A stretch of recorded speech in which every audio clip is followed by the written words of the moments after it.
کیا تم نے نہیں دیکھا کہ اللہ نے کلمہ طیبہ کی کیسی مثال بیان فرمائی ہے؟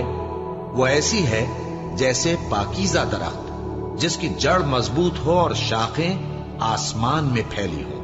وہ اپنے پروردگار کے حکم سے ہر موقع پر پھل لاتا ہو، اور اللہ لوگوں کے لیے مثالیں بیان فرماتا ہے تاکہ وہ نصیحت حاصل کریں۔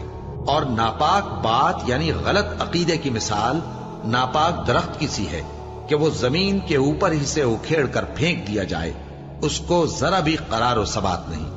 اللہ مومنوں کے دلوں کو صحیح اور پکی بات سے دنیا کی زندگی میں بھی مضبوط رکھتا ہے اور آخرت میں بھی رکھے گا، اور اللہ بے انصافوں کو گمراہ کر دیتا ہے، اور اللہ جو چاہتا ہے کرتا ہے۔ کیا تم نے ان لوگوں کو نہیں دیکھا جنہوں نے اللہ کے احسان کو ناشکری سے بدل دیا اور اپنی قوم کو تباہی کے گھر میں لا اتارا، یعنی دوزخ میں